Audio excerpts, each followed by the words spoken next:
Selamat pagi Bapak Ibu. Pada pagi hari ini kita akan belajar dari Ibrani 6 ayat 13 sampai 20 dengan berjudul Jangkar yang Kuat. Mari kita berdoa. Mengucap syukur Yesus, berbicara kepada kami supaya kami mengerti akan kebenaran firman-Mu pagi hari ini. Amin. Kita akan membaca ayat 13 sampai 20. Sebab ketika Allah memberikan janjinya kepada Abraham, ia bersumpah demi dirinya sendiri karena tidak ada orang yang lebih tinggi daripadanya. Katanya, sesungguhnya aku akan memberkati engkau melimpah-limpah dan akan membuat engkau sangat banyak. Abraham menanti dengan sabar dan dengan demikian ia memperoleh apa yang dijanjikan kepadanya. Sebab manusia bersumpah demi orang yang lebih tinggi, dan sumpah itu menjadi suatu pengokoh baginya yang mengakhiri segala bantahan. Karena itu, untuk lebih meyakinkan mereka yang berhak menerima janji itu akan dipastikan akan kepastian putusannya, Allah telah mengikat dirinya dengan sumpah, supaya oleh dua kenyataan yang tidak berubah-ubah tentang mana Allah tidak mungkin berdusta. Kita yang mencari perlindungan beroleh dorongan yang kuat untuk menjangkau pengharapan yang terletak di depan kita. Pengharapan itu adalah sauh yang kuat dan aman bagi jiwa kita yang telah dilabuhkan sampai belakang tabir, di mana Yesus telah masuk sebagai perintis bagi kita ketika ia menurut peraturan Melkisedek menjadi imam besar sampai selama-lamanya. Kita tahu kata jangkar ada di dalam dunia pelayaran. Pada saat jangkar diturunkan, maka kapal akan berada di tempat di mana jangkar tersebut ditancapkan di dasar laut. Jika kapal bergerak, itu tidak akan jauh dari lokasi tersebut. Yang menyebabkan kapal bergerak bisa ombak, angin, gelombang, dan apakah jangkar itu selalu berhasil menahan kapal di lokasi yang diinginkan? Dalam perikop ini kita akan belajar jangkar seperti apa yang berkaitan dengan iman kita kepada Allah, khususnya dalam Ibrani 13 sampai 20 ini. Yang pertama kita bisa pelajari adalah jangkar berhubungan dengan janji Allah, ayat ke-13. Janji Allah kepada Abraham dipenuhi seperti apa yang Tuhan sudah janjikan, dan itu tidak ada yang bisa membantahnya atau tidak ada yang bisa membatalkannya. Kemudian yang kedua yang penting adalah berhubungan dengan sumpah Allah, yaitu ada di ayat 13. Dalam janjinya Allah tidak main-main. Kalau Allah sudah janji, artinya apa yang sudah dijanjikan itu harus dan pasti digenapi. Bukan seperti kita yang mungkin kita janji kepada anak, istri, atau teman kita, seringkali kita atau kadangkala kita gagal memenuhi semuanya itu karena satu dan lain hal. Tetapi Allah kita tidak ada satu janji pun yang gagal untuk dipenuhinya. Yang ketiga, berhubungan dengan pengharapan, yaitu ada di ayat ke-19. Jangkar atau sauh ini adalah pengharapan bagi kita yang percaya kepadanya. Pengharapan seperti apa yang kita miliki dalam Tuhan.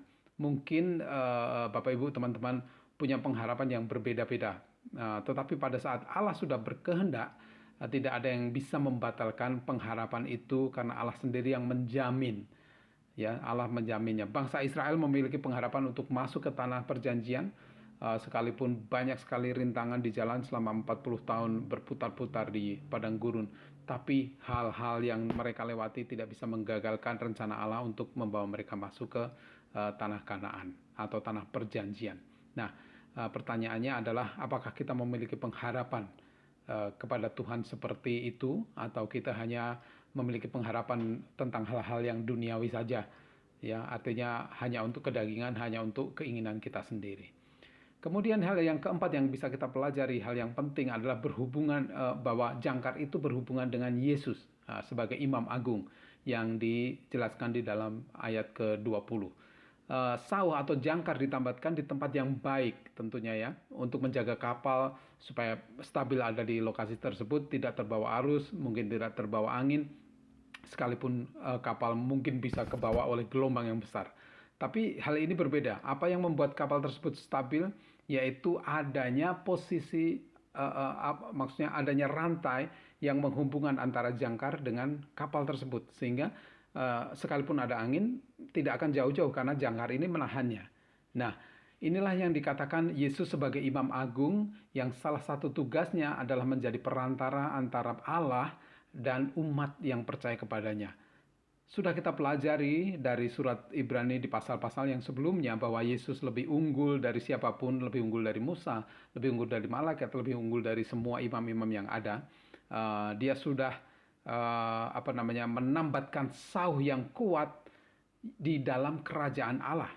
Sauh itulah yang merupakan pemenuhan janji Allah akan keselamatan kita.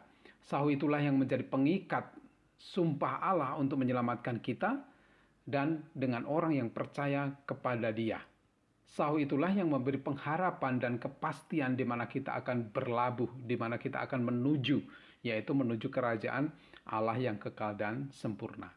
Jika jangkar di dunia ini bisa dikalahkan oleh badai atau gelombang yang besar, tetapi jangkar atau sauh yang kita miliki di dalam Yesus tidak ada yang dapat memindahkannya.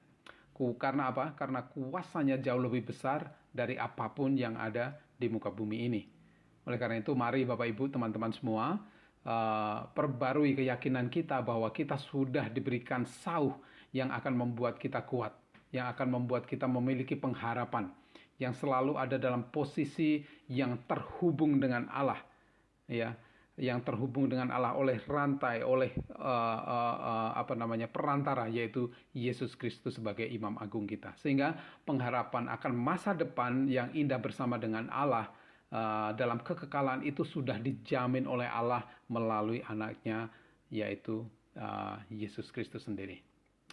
Oleh karena itu, mari kita senantiasa mengucap syukur sebagai orang-orang yang percaya kita memiliki pengharapan yang sudah dijamin, seperti sauh yang sudah ditambatkan di dalam kerajaan surga, sehingga kita tidak akan goyang, kita tidak akan lari kemana-mana, karena tujuan kita sudah jelas. Yesus sudah memasukkan jangkar itu dalam kerajaan Allah, dan itulah yang akan kita tuju. Tuhan Yesus memberkati. Shalom.